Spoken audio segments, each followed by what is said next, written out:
Hello, and welcome to Badaboom. I'm Troy. On this episode, we have on Torpedo Comics Steve Houston. Houston is an Overstreet Price Guide advisor, Pawn Stars resident comic book expert, and the host of his own podcast, Steve and Cimino Say Boom. Steve shares his thoughts on the current climate of the comic book industry and market. We also chat about what sparked his passion for comics, what's like being a seller, and the future of the industry. Listen in, and bada boom! Hey, Steve, how's it going? It is going excellent. So it's a pleasure to speak to you. Hey, it's great having you on. Thank you for giving us your time. I know you have a crazy amount of knowledge around comic books. Like everything about you it screams comic books and comic book history. So I'm curious to know, how did you get into comics in the first place? Wow. It's amazing that the people realize that I got into comics later than I should have. When I was very young, my family moved to Africa, South Africa, and I had no access to comics or anything like that. There was no TV.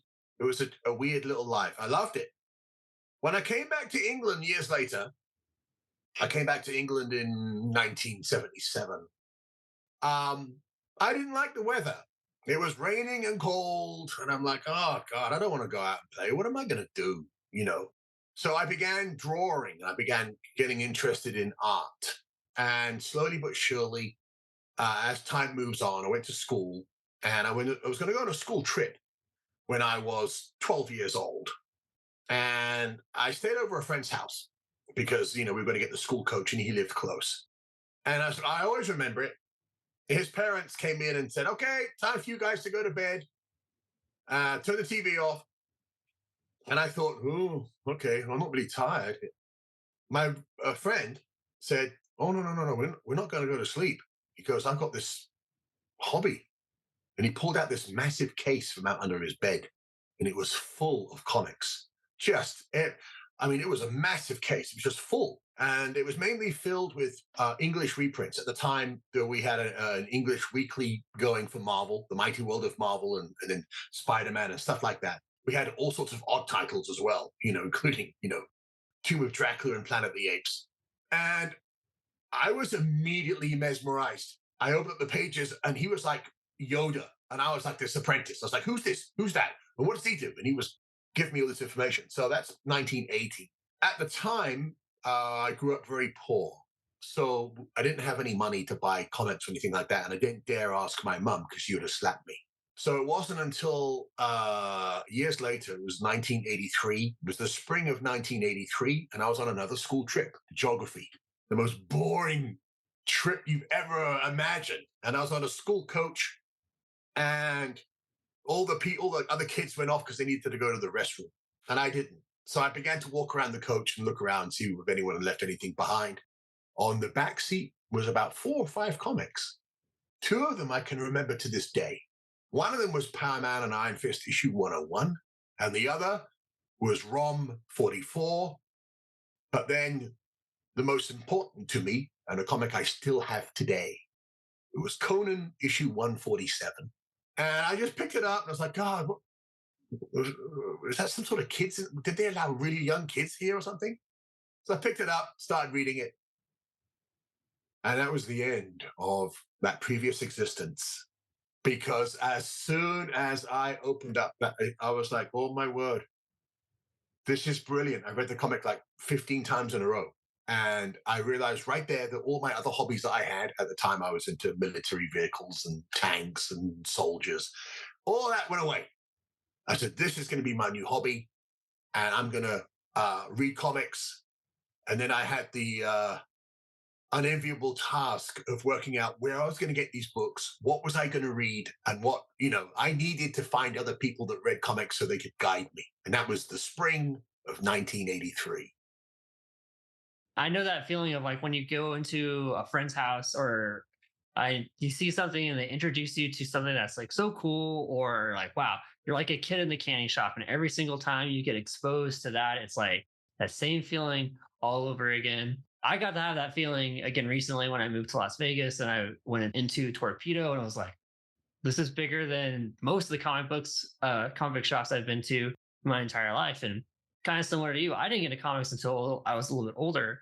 my family grew up in a really small town. I grew up on a farm in the middle of nowhere, and I got Spider-Man Unlimited #1 from my grandparents, and Oh, I read that so many times that like the first 5 pages in the front and the back were missing, and I was like, oh yeah, there's somewhere in my room. I'm keeping those nice because it's the cover, and I knew every single panel by memory. But I got out of it just because like there wasn't a comic book shop in my town, and my grandparents lived like 2 hours away, and they bought that one for me. Every now and then they would give me one, but I was like, I couldn't really regularly do it. But you've been doing it for quite a long time now. So how do you have like this almost encyclopedic like knowledge of comic books? well, I was very fortunate. Um, by 1983, of course, I have the interest. And I did find two people at my school who were into comics, and they were my, you know, I was a Padawan, and they were like the teachers. And they set me straight. And one of the kids advised me to pick up a book which changed my entire life, which was the Overstreet Price Guide, which means that I was finally allowed to see what had been published, who the publishers were, what they had published. It was incredible. I realized that I was going to be a Marvel reader. I know I wasn't into Superman and Batman and Wonder Woman. I just wasn't into it. I knew that I was going to be Marvel. I just needed guidance. So, and I've told this story a couple of times. I got my pad and pen out, and I wrote down every single, I just turned the page and wrote down every single Marvel title. And then, because I didn't have a computer, this is way before computers, it's just pads and pens. Then I went through and separated them out by decade. And then I completely rewrote the list in chronological order. The amount of time I had as a youngster is astonishing. And the sheer amount of dedication, I look back on that version of me. I wish that I had that type of focus now. I would be ruling the world. Now I had my list, and I was like, okay. And then I had to be taught what the Marvel Universe was, because there were titles published by Marvel, but that weren't canon. And I was like, oh, what is that title? Is that canon or is it not? Is it part of the Marvel Universe? Is Carl, okay, Conan isn't. Okay, I had a lot to learn. Once I had that list, then three other publications came out in 1985, which set me on my path. It was the official handbook of the Marvel Universe Deluxe Series. It was the official Marvel Universe to Amazing Spider-Man, and it was Marvel Saga, the official history of the Marvel Universe.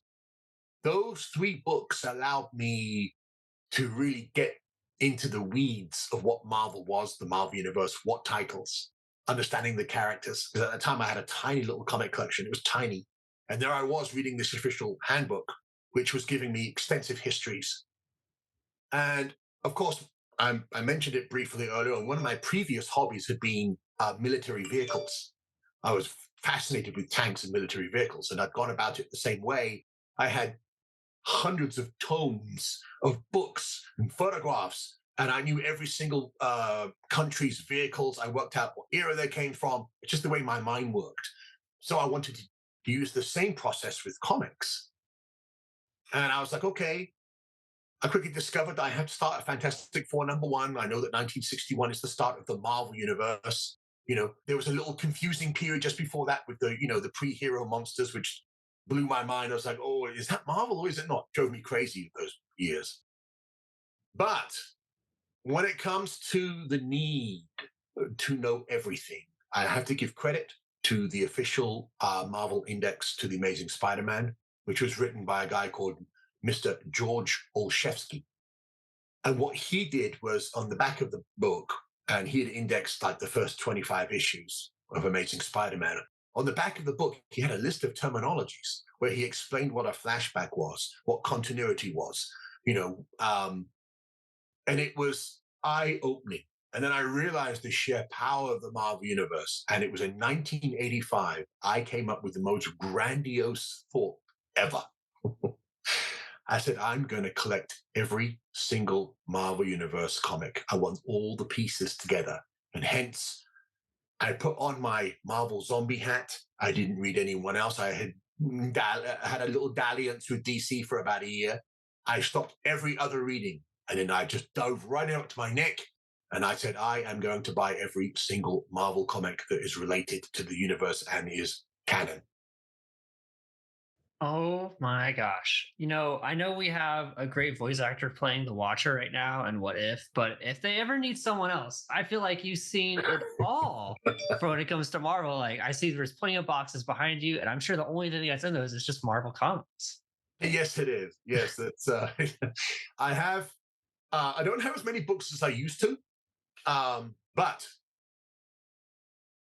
once the reprints and hardcovers and omnibuses came out, especially the Marvel Masterworks, and including all the other books I have basically right now access to every single Marvel story from 1961 up to 2000.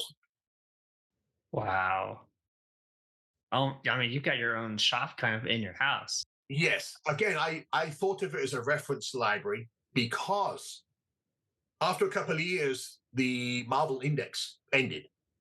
And as a young man with no computer, I had decided that I was going to be the next person to continue on with the indexing of the Marvel Universe. And I was like, before I can do that, I have to have a complete set.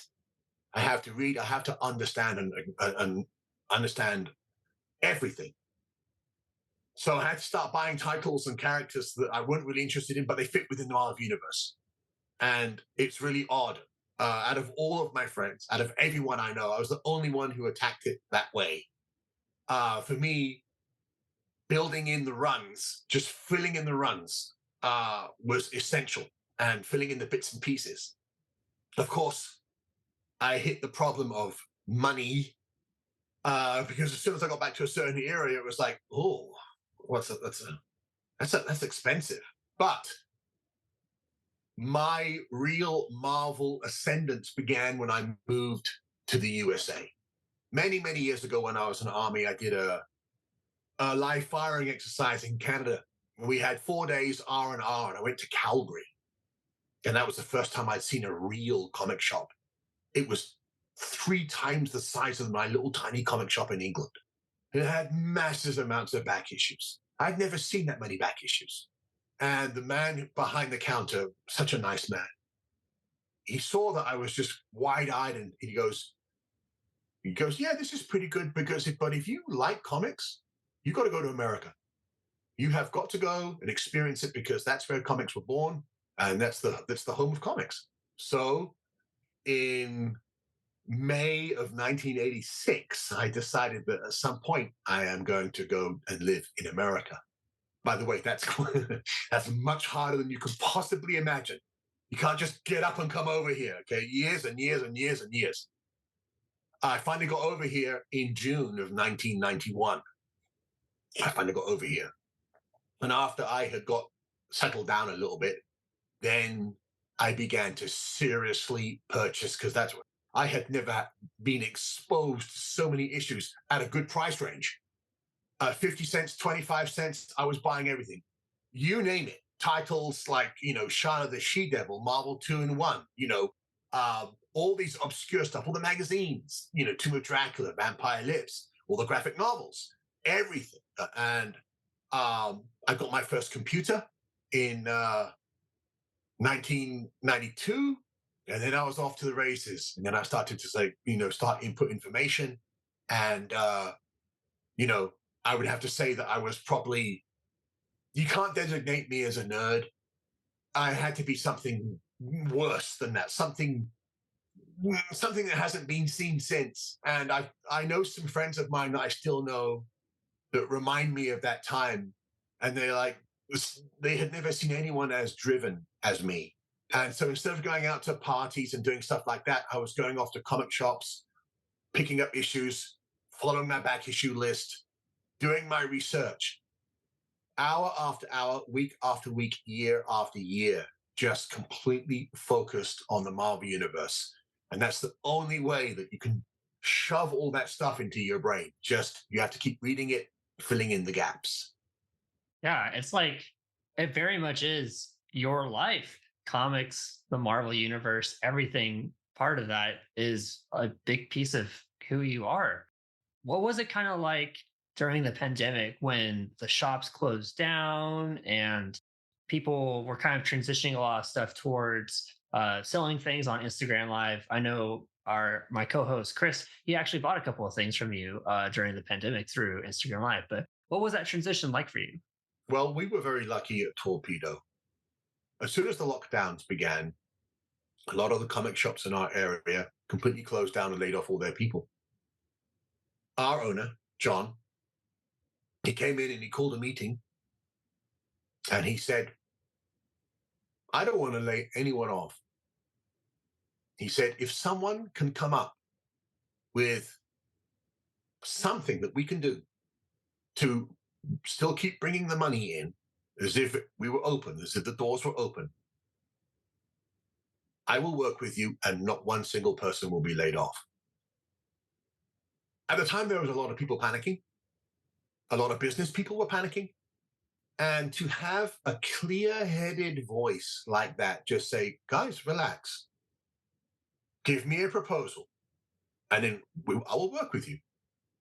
One of our employees, who was a little bit more advanced at that time, said, why don't we sell stuff on Instagram, on a claim set? And the rest of the employees were like, what is that?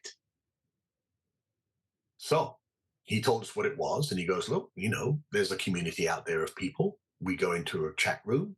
We have the claim sale. We just put, some letters up. We put some books up and then they can claim the books. And we were like, that's all we need to do. So we began to do that, starting off with just, 2 shows a day, maybe at one point. And then we realized that there was a thirst, there was a need out there. A lot of people were at home. They were bored out of their brains. Their own comic shops had gone out. And amazingly enough, and this is a mystery to me, I still, at some point in, 100 years, someone's going to be able to explain this to me. A lot of people had a lot of money. I don't know where that came from, but they did. And so they were, we started putting bigger and bigger books up on our claim sales, and they were just turning. It was just like, wow. Then the problem came, where do we get new stuff without being allowed to go out and buy? Again, me and John and a couple of other guys, we got together. We called up some of our fellow dealers and said, hey, what are you doing? And they're like, well, I'm not really doing anything. We're like, let us buy stuff from you. We would buy stuff from them. And, slowly but surely, our claim sales increased more and more and more. The claim sales and the system that we were using and the pandemic changed Torpedo Comics forever. We had been in a little bubble by ourselves doing comic shows and selling stuff in Las Vegas. We didn't even, have a store in LA or anything. And suddenly here we were exposed to a massive audience of people all over the country and the world, in fact. It was quite a thrilling time. So for us, while there was a major amount of annoyances about the pandemic, when it came to business and the way we managed to evolve and transform ourselves, to take advantage of it, I tip my hat and I give all the credit to John on that, for him not panicking and saying, guys, I'm going to send you all home. I'm done. He's definitely got to be a great boss to want to work and collaborate and keep his employees in a payable situation. I'm sure everyone that works at the shop, and I know especially you're all very passionate about what you do, and to still be able to have the opportunity to let someone be able to let you share that passion and get books out to people during the pandemic. That's got to be an opportunity that not many people had, but is still an opportunity that is incredibly great for you guys to have. Because I know so many people who are just, they don't want to go out. They can't really spend time with their family, but they got on some of the sales you guys had. And they're like, hey, I get to not think about how bad things are in the world right now. And I'm just focused on trying to get this comic book, or I've had this big collection, and now's a weird opportunity where I can really dive in and see how can I fulfill my like 5, 6 year long dream of finishing this collection. And for some people the only or the best way they could do that was through some of the stuff that you all guys did at Torpedo during the pandemic. So I know Chris, I know a couple other people that are definitely grateful for the things that you guys were able to do during the pandemic. I'm curious to know though, during the pandemic, it definitely like the market kind of like went up because, like you said, how did people have all this money all of a sudden? And then it's kind of, I feel like, gone back down, maybe a little bit less than it was before, and now it's kind of like maybe reestablished to where we were maybe back in 2018 or 2019.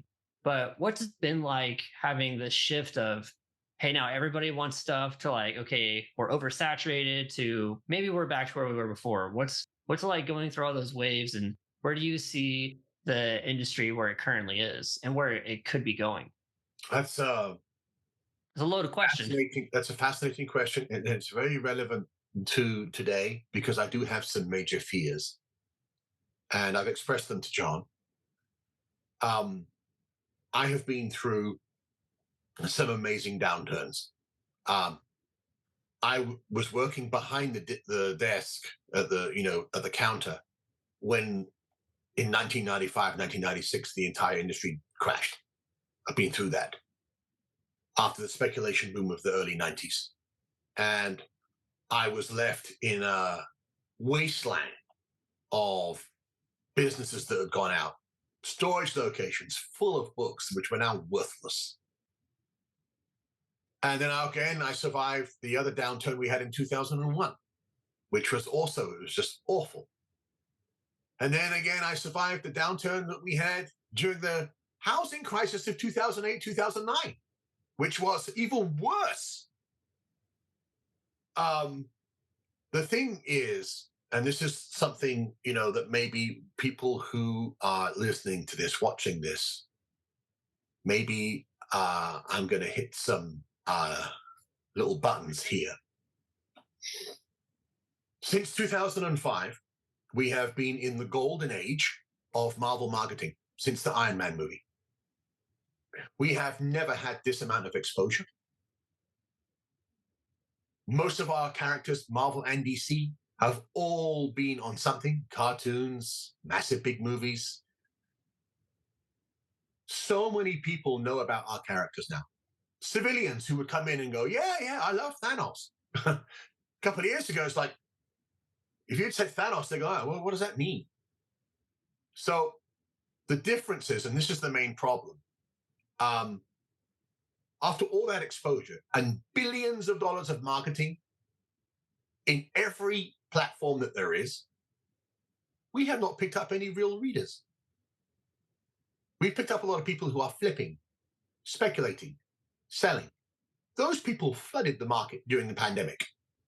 They were like, yes, they were spending hours on the computer finding out which character was supposed to come out in a certain film, what rumor, buying up all the issues, having them cleaned, pressed, sending them to CGC and selling them on eBay or wherever. So our industry swelled with all these people who were purchasing and selling. And not one of them was reading. None of them.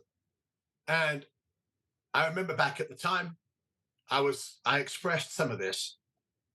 I'm also, I became an Overstreet comic book advisor years ago. And in some of my yearly reports, I would make notations and say, guys, I'm a little worried right now that we don't have people coming in and reading. We have people coming in and buying the variants, the 1 in 25, the 1 in 50, the 1 in 100, the 1 in 5,000. And that's all they're doing. And for a while there, they had that golden era during the pandemic when they were getting anything that they wanted for their product. So some of them were like, well, I don't have to go to school. I was going to go to school to be a dentist. I don't have to do that anymore. I'm just going to buy and sell comics. This is great. Well, obviously, they're not long in the tooth like I am. So they don't know it comes in cycles. And as soon as the hard times came along and all the free money was taken away, reality set in. And because they're not actually interested in reading or following the universe, they went away. So now we're just left with that small core of people who are actually collecting, and it's a minuscule amount of people. It really is. And, when we do a live sale today, some of those people that I know, I've known them for years, but generally speaking, they're of a certain age group, they're sort of mature. But I would have to say conservatively, we at Torpedo lost 65% of the people who were purchasing from us during the pandemic. So yeah, that's called pull up your bootstraps and find other things to do. Um, but it's very sad, and I know it's a big, wide, controversial thing to say, and many people here will probably be thinking, "Oh, that's hearsay. What's the validation?" The validation is that I'm in the comic shop sometimes. I can go in there and I can talk to people. I also see how much we're ordering of each issue. I see the numbers, and I'm like, "Wow, you're only ordering that many of X-Men? You're only ordering that many of Amazing Spider-Man?" That's why they reboot their titles every 3 or 4 years, and they have 5,000 different variants, so they can make some money. The stories are not selling the books anymore. The variants are selling it. And here's the thing: I'm not saying that we should have no more variants, because if we don't have any more variants, there is no industry. We're done. I know it's probably another controversial thing to say, and some people are probably going to be howling when they hear that. But we need the variants right now to keep this industry alive. I guarantee you, they took all the variants away today. By next week or the week after, comic shops would start closing by the hundred, by the thousand. Why? There isn't anyone else like me coming up with that need to buy entire universes, reading, getting involved in the characters. The people who are coming in now are either a speculator, or they may buy 1 or 2 books a month, and that's it. There is a lot of stuff going on right now, which is very scary. And I must admit, when I peer into the future as best I can, I see like a little bit of fog, and I'm like, I don't know where we're going. I don't know where we're going. But both Marvel and DC are in trouble right now. And luckily enough, we have a vibrant, independent image scene that creators are coming in and doing their best work. And some people can come in and say, "I'm following this book," but they're not building universes anymore. They're just building a single character. So they'll follow the one book. Invincible doesn't have 25 books covering a whole universe. It's just Invincible. Yeah. Whereas back in the old days, people would build universes, and then sales would garner and there'd be more interest. People that aren't doing that anymore. But there's people out there that do have a whole room full of variants, and they're very happy with it. So I know that does sound a little bit, downbeat, but that's my opinion down here in the trenches. I mean, I do think that's an important thing to say, because if there is anything that's going to have a wake up call, you don't want it to be a surprise moment where you hear all your favorite stories are now getting canceled. And you want to have enough warning, or be like, hey, what if this happens? I think this is happening. Sometimes you need that voice of pessimism to say, hey, what if it goes wrong? Here's what it could happen. We should maybe try and course correct a couple of things. And I think you are absolutely right. We have definitely seen things go in cycles, definitely like in the book industry, and you know that way more than I do. But even if I were just to look at like the Marvel franchise of movies, the MCU, they're kind of going into downfall right now. And sometimes when those movies do really well, there's a lot more people going into comic book shops. I remember back in, I think it was 2015, 2016, they were like starting to do a lot of the lead up into Infinity War. They just did Captain America 3. And everybody at my local comic book shop was saying, I really need to read X, Y, and Z to feel really prepared for what could happen, because there's so Yes. many different ways they could take this. And when we don't have those that stories or those passions like in those movies, it doesn't really drive a lot of people into the comic book shops to see what those are. Or when the movies just aren't necessarily based on a solid comic book story, it's tough to say, well, I want to go read that story and see what it's actually like. Because I mean, when Robert Pattinson's Batman came out and people were like, oh, yeah, it's part Long Halloween, it's part No Man's Land. People are like, whoa, I've only read Long Halloween. I need to go read these other three comics if they get into it. So I'd be curious to know, there's a healthy amount of concern. What would you recommend to listeners to try and course correct what might be going on in the industry, or how can we continue to have a great aspect of comics and pop culture, and maybe even get back to that kind of feeling that I experienced, at least after I saw Captain America. And I was like, wow, I've got to read all these books and see what's going to happen for the next movies. What can we do? Well, again, a great question, which sort of could open up Pandora's box. Um, but we have to rely on what the publishers and the companies are doing, unfortunately. Uh, Us as fans, we don't really have that much power. But it takes a long time for them to realize that, wait a minute, they're not buying anymore. Our sales have gone down. Okay.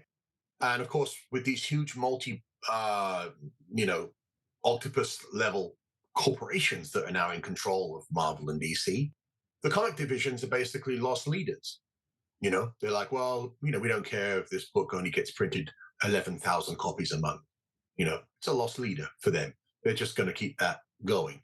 But I think we have had about 10 years of creators coming into both Marvel and DC who don't actually like Marvel and DC or superheroes. They've come into the industry and they've been telling us that there's always been something wrong with our superheroes and our universes. And they've come along to fix it. Slowly but surely, these people, they may have worked in other arenas. Okay. They may have worked at Starbucks. They may have been a community, organizer. But when they come along on a title, they're not coming along on a title saying, wow, I read this book for 20 years. I have been waiting. I have 25 subplots that haven't been finished. Or you wait till they see. I'm going to go in and see the editor. I'm going to pitch these ideas. And the editor's like, wow, you really know your stuff. Yes, I know. I've been following this stuff for 20 years. These are questions here that haven't been answered. You've been too busy. Okay, I want to do it in my next theme. That doesn't exist anymore. People are running away from continuity. People are coming into the industry, specifically at Marvel and DC. Less so with your independent books and Image. They don't have to do this. But at Marvel and DC, which, come on now, it's the bread and butter of everything. They're coming in and they're saying, I hate Captain America, but I'm going to write it because I think I'm going to fix him. So what does that do?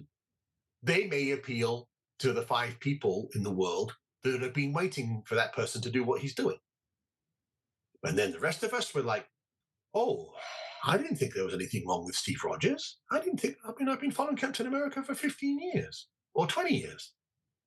And suddenly, now what happens is that person just goes to the comic shop and says, can you pull me off the subscription list, please? And then that's it. They fade away. They're gone. And that is happening again and again and again.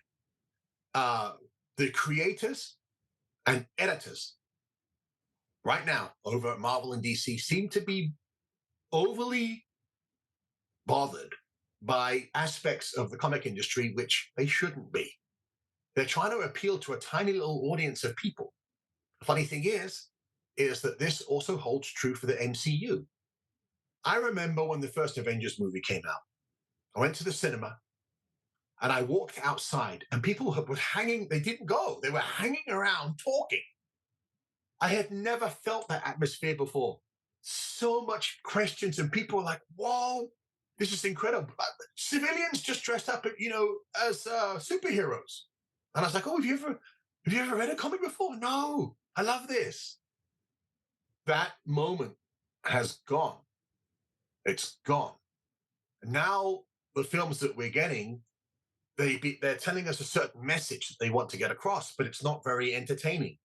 And so we're not going to see the movies. And so basically phase 4 and 5, whatever it is, I'm sure you'll agree, everyone's just like, oh, okay. We've had the last Spider-Man movie was actually very good, because it used past continuity, past actors, brought back the nostalgia, and people are like, oh yeah, I love Tobey Maguire.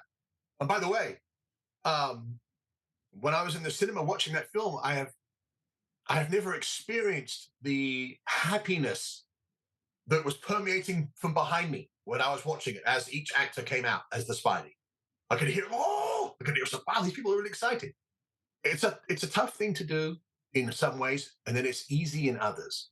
First things first, don't disrespect your continuity in history. Don't take it that anything that you've done in the past is bad. And why is it bad? Because someone came into the industry that never read comics, never had any enthusiasm for it, and through unfortunate means, because of unscrupulous editors, has been put in a position where they can now write whatever they want to do. They're not bothered with continuity. They've only read 3 or 4 issues before. You know, that hurts. That destroys sales. And that means that people like me leave. And people like me of my age, we have the power to buy both universes every week if we want to.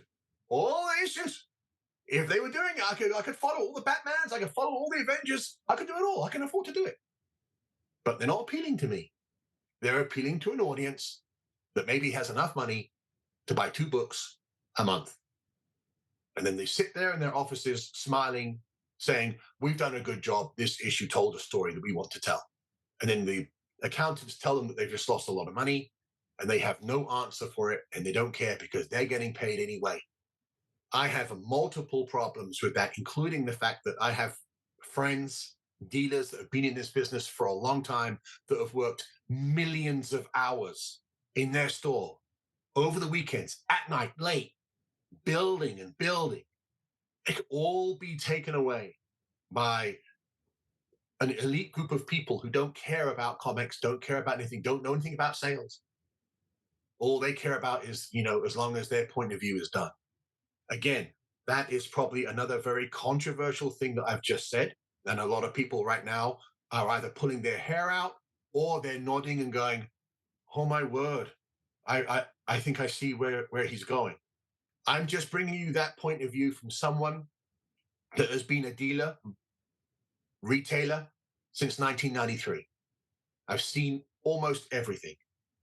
And I know how to save this industry. It's just that there isn't the will to do it.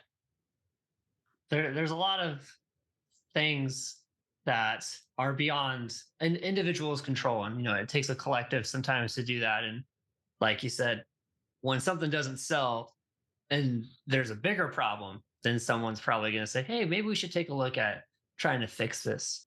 We recently had on Jeff Johns, and he talked about Ghost Machine and how a lot of what he says, it sounds like it's the solution to what you have kind of described. So, he wants to do, it's all creator owned. It's going to be several different universes, several different titles inside all of it. Do you think something like that is the solution to get people back into comics and get more into characters? I know it's not Marvel or DC, it's like their own characters, but that sounds a lot of what you would describe as the solution.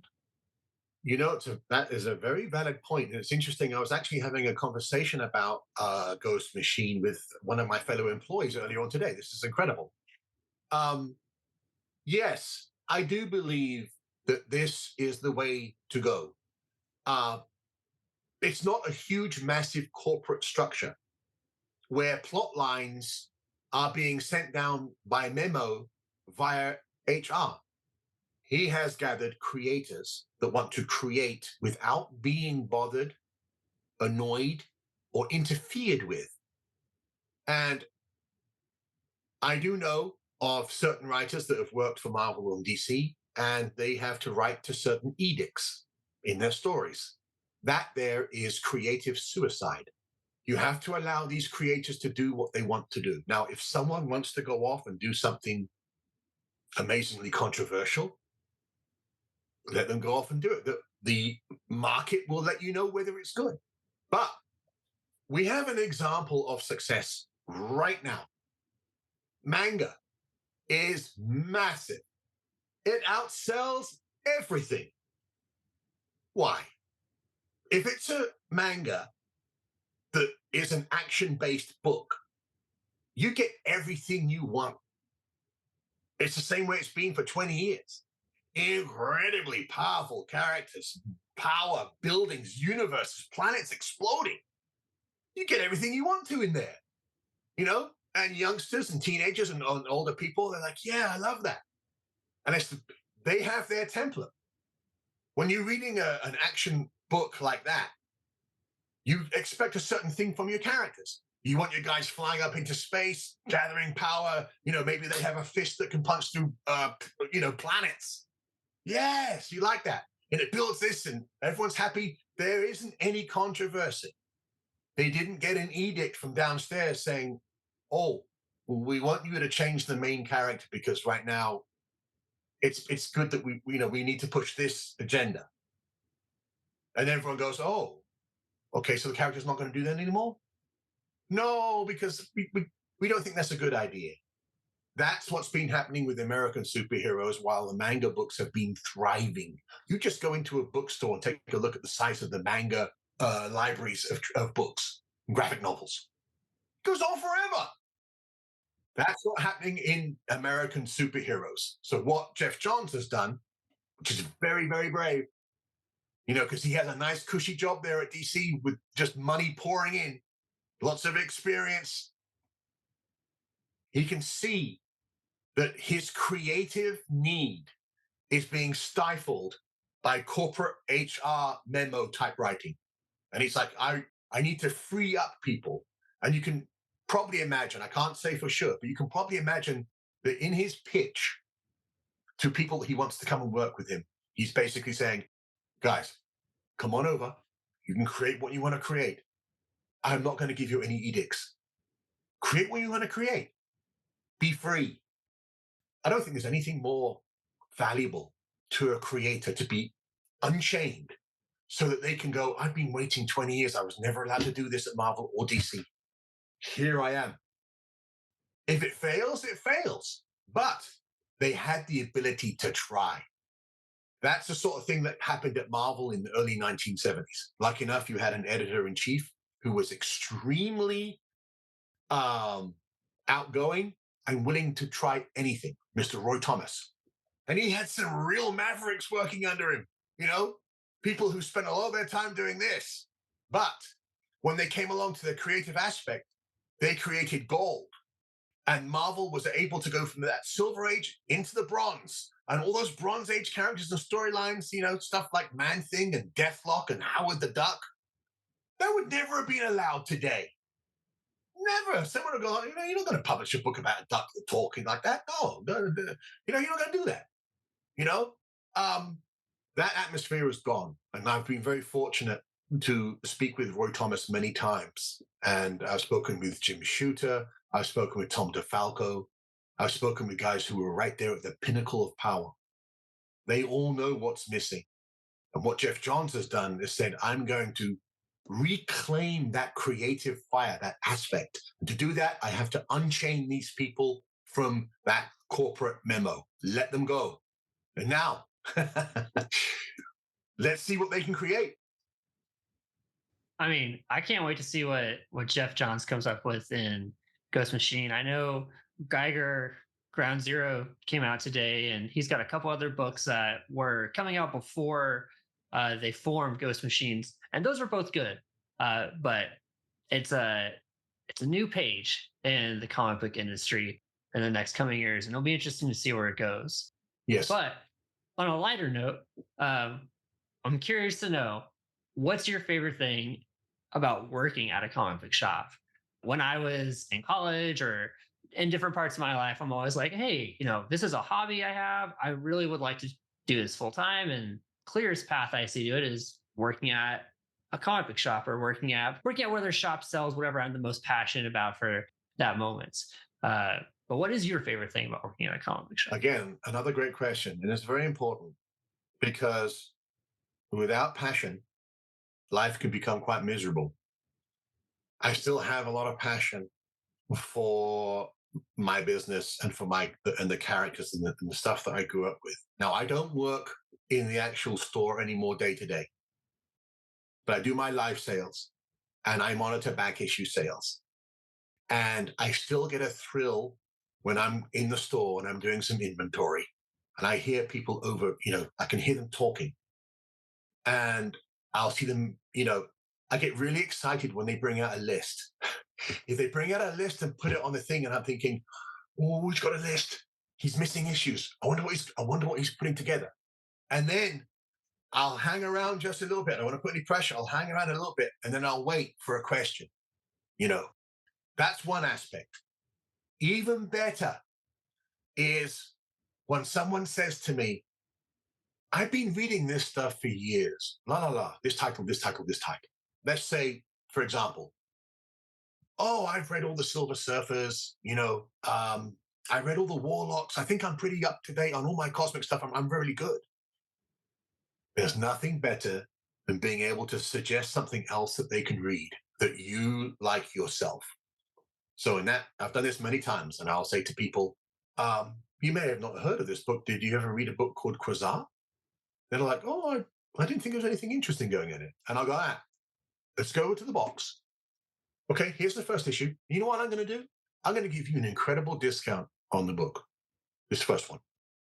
If you don't like this, come on back and we'll try something else.